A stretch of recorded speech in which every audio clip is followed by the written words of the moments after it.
Hello guys, welcome है आपका BMK English Speaking class में. My name is Rinki. So guys, today I am going to tell you each of these, either of those. या मैंने कुछ sentence लिखे हैं और मैं ये बताने जा रही हूँ कि कौन सा सेंटेंस सही है और कौन सा सेंटेंस गलत है और क्यों, ऐसा क्यों. So फर्स्ट सेंटेंस है each of these 4 pen is red. देखिए ईच का यूज होता है दो से अधिक के लिए, 3, 4, 5 के लिए. दो से अधिक होने चाहिए, 3 भी हो सकते हैं, 4 भी हो सकते हैं, 5 भी हो सकते हैं और कई हो सकते हैं.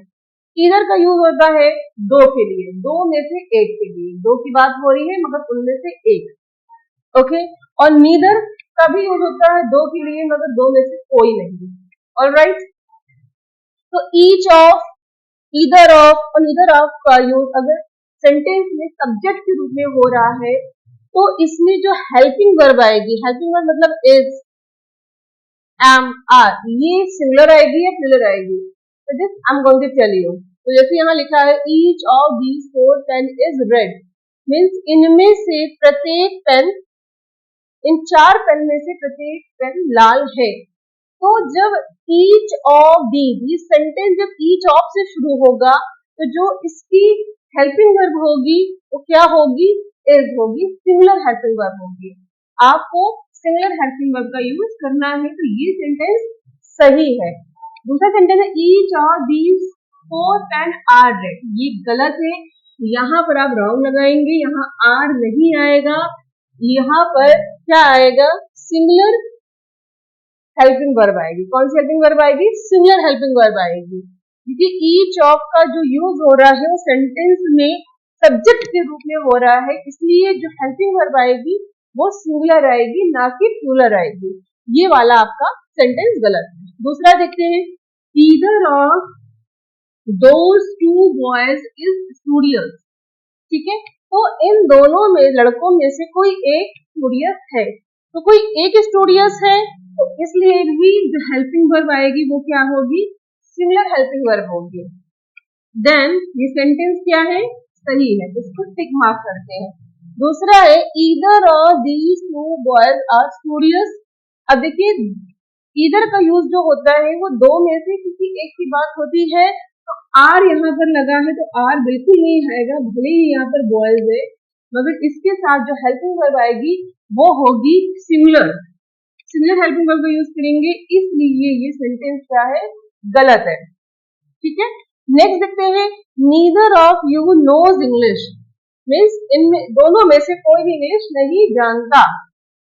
तो नीदर ऑफ भी सब्जेक्ट के रूप में यूज हो रहा है.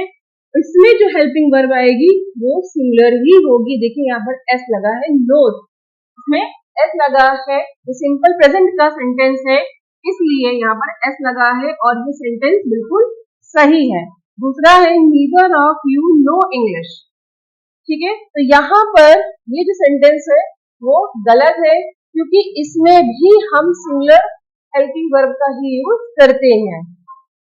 इसको, ये गलत है. तो इस तरह से आपका इसका यूज होता है. अगर ये सब्जेक्ट के रूप में either of, neither of, each of, every of का यूज हो, वहां पर हम सिंगुलर हेल्पिंग वर्ब का यूज करते हैं. और एग्जाम्पल देखते हैं. जैसे यहाँ है each of these 4 pen is red, सही है. एज एम सेइंग, इनमें से, इन 4 लड़कों में से, ये 4 लड़के में से सभी पढ़ाकू हैं. तो each of these 4 boys is studious. Okay. Next है either of these 2 boys studious, इन दोनों में से कोई एक स्टूडियस है. अब इसी को हम एक और सेंटेंस की प्रैक्टिस करते हैं. इन 2 लड़कों में से कोई एक मेरा भाई है. So either of these 2 boys is my brother. Okay. Then neither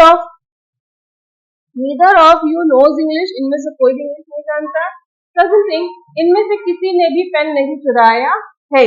तो नीदर ऑफ दीज, इन 2 लड़कों में से किसी ने पेन नहीं चुराया. Neither of these 2 boys has stolen the pen. इस तरह से आप भी प्रैक्टिस करिए, सेंटेंस बनाइए और इंग्लिश बोलने की कोशिश करिए. वीडियो अच्छी लगी हो, इनोवेटिव लगी हो तो लाइक, शेयर, सब्सक्राइब करिए. Have a good day, have a nice time.